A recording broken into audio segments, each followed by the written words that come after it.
تو اللہ رب العزت ایک مسلمان کو یہ راستہ دیتے ہیں، ایک مسلمان کو اس بات کی تعلیم و تربیت دیتے ہیں کہ وہ ان حالات میں اللہ کی طرف رجوع کرے، اور پھر انفرادی مصیبت ہو تو انفرادی توبہ، اجتماعی مصیبت ہو تو اجتماعی توبہ کی ضرورت ہے۔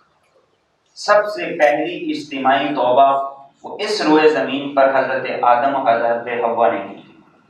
اللہ نے ان کو کہا اہبطا، دونوں زمین پہ اتر چلو، تو انہوں نے زمین پہ آ کے سب سے پہلے اجتماعی توبہ کی تھی۔ قال ربنا ظلمنا انفسنا وان لم تغفر لنا وترحمنا لنكونن من الخاسرین۔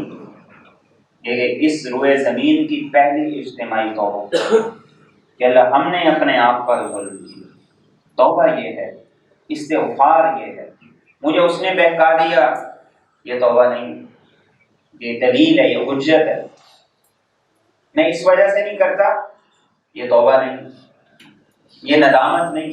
قال ربنا ظلمنا انفسنا، ہم غلط ہیں، ہماری غلطی ہے، ہمارا جرم ہے۔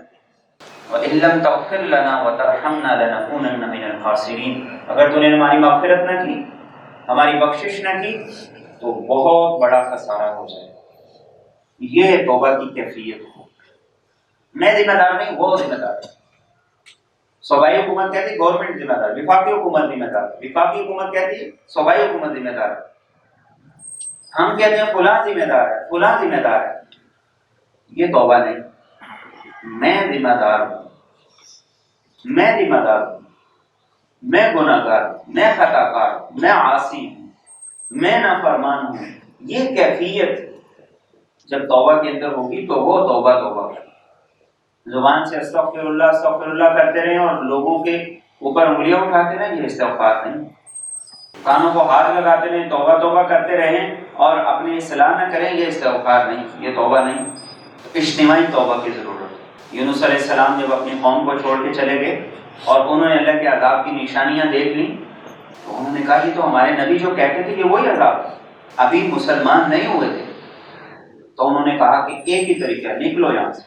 مرد بھی نکلے، عورتیں بھی، بچے بھی، بوڑھے بھی، جوان بھی، سب کو لے کر کھلے میدان کے اندر آ گئے اور اللہ کو پکارنے لگے کہ اللہ تو ہمیں بچا دے، تو ہمیں نجات دے دے، ہماری توبہ کو قبول کر لے، ہم تیرے نبی پر ایمان لائیں گے، اس کی بات کو مانیں گے، اپنی زندگی کی اصلاح کریں گے۔ تو اللہ رب العزت نے ان کی توبہ کو قبول کر لیا۔ میں اور آپ تو امت محمد ہیں صلی اللہ علیہ وسلم، جن کے بارے میں اللہ فرماتے ہیں عبدی لو بلغت ذنوبک عنان السماء، اتنے گناہ ہو جائیں جو آسمان کے کناروں کو چھونے لگے، ثم استغفرتنی، پھر تو ایک مرتبہ سچے دل سے کہے کہ اللہ میں معافی مانگتا ہوں، میں توبہ کرتا ہوں، آئندہ نہیں کروں گا، غفرت لک ولا ابالی، اللہ فرماتے ہیں میں معاف کروں گا اور مجھے پرواہ بھی کوئی نہیں۔ تو وہ تو معاف کرنے والا ہے، اسے منانا بڑا آسان ہے، اس کو متوجہ کرنا بڑا آسان ہے، اس کی رحمت کو لینا بڑا آسان ہے، لیکن میں اور آپ لینے والے تو ہوں، میرے اور آپ کی دل اور میرے اور آپ کی کیفیات تو اس کی طرف آئیں۔